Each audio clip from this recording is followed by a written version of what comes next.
Hey guys, Joshua here, and today we're going to be taking a look at the ASUS ROG Strix GL702ZC.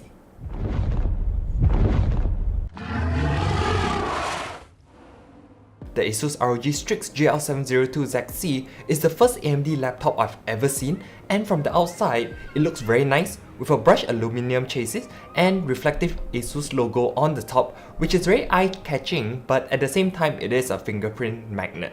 It definitely isn't a thin gaming laptop, with its dimensions being 415mm in width, 280mm in depth, and a height of 34mm. The screen is a 17.3-inch 1920 by 1080 display anti-glare panel, and at 120Hz a gamer's dream, because this even has FreeSync built into it thanks to its AMD architecture. The model I have here has an AMD Ryzen 7 1700 processor in it. 8 cores, 16 threads legit is just amazing in a laptop. The GPU paired with this is the AMD Radeon RX 580 with 16GB of RAM, 256GB SSD, and a 1TB hard drive. For ports, on the right side there's going to be 2 USB 3.0 ports and a SD card reader, and on the left, LAN jack, mini display port, HDMI port, USB-C port, another USB 3.0 port, and a microphone in/headphone out jack. Hinge on the laptop is solid. You can position it at any different angles very easily. Viewing angles are great no matter how you're looking at the screen, and the color is vibrant with a 72% NTSC score. The keyboard is comfortable, keys are spread evenly and you'll get used to it pretty fast, but there is some flex in the middle of the keyboard, but I don't think you should really notice it that much, at least I didn't. Unfortunately, the backlight comes in only one color, which is red, slight downer there. Trackpad is responsive and sensitive to the touch, so very easy to navigate around if you don't want to use a mouse. You ever wonder what it means to make it by any means and finally attain your dreams? On the come up, but they run up from the world of many fiends. I've been at it since a teen, get this money, get the cream. Hard work and sacrifice, but now that I know what I mean. Most of these rappers ain't got no class like bomb threats. It being illicit disease. Speakers on this are pretty good, even at max volume. There's thumping bass, the mids and highs don't get distorted, so you can easily watch a movie or binge on YouTube with this without headphones if you like. Temperatures on the back and the bottom of the laptop do get very hot, so you won't want this on your lap for any extended period of time. The top also gets slightly toasty, but around the numpad area, so that shouldn't interfere with gaming sessions too much. Fan sounds get quite loud, especially when the laptop is under heavy load, but when playing less demanding games or just doing normal work, they are relatively quiet, but it still gets hot, especially at the back where the fans are exhausting all the hot air. In Cinebench, for OpenGL, the laptop scored 85.90 FPS, and for the CPU it scored 1312 CV. Meanwhile, in TimeSpy, you're getting 3686 for the score, with a graphics score of 3460 and a CPU score of 5853. PCMark 10, you're getting 4494, with the essential scoring 7389, productivity at 5906, and digital content creation at 5648.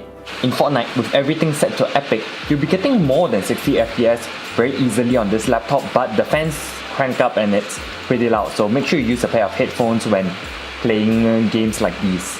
In PUBG, with everything at Ultra, you'll be getting around 40 to 50 FPS, but generally in the mid 40s, so it's definitely very playable as everything is rendering, as you can see in the background. So yeah, very playable and actually pretty good performance, especially with a 17-inch screen, you're going to be seeing everything.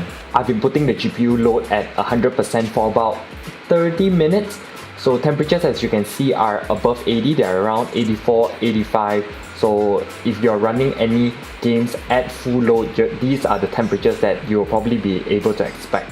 I've been running Prime 95 for about 30 minutes, and as you can see, at full load on the CPU for 30 minutes, the temperatures are in the 90s, which definitely isn't the best, but for Prime 95 it's basically a torture test for your CPU, and generally you won't be using your CPU at 100% load for such a long period of time, but I just wanted to test the CPU laptop cooling and see how it would perform. I've realized for the CPU, the fans are actually not spinning as loudly as when the GPU was being taxed, so that could be another factor as to why the temperatures are a bit higher.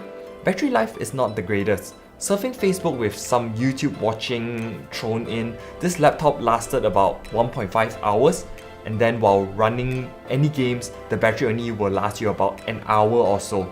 You will have to plug this in at all times, and the battery brick is literally a brick. It is big and weighs in at about 650 grams, so definitely not the lightest thing to carry around. The screen and performance is amazing, though temperatures I do think could be improved a lot more, because gaming it easily hits 80 plus degrees Celsius.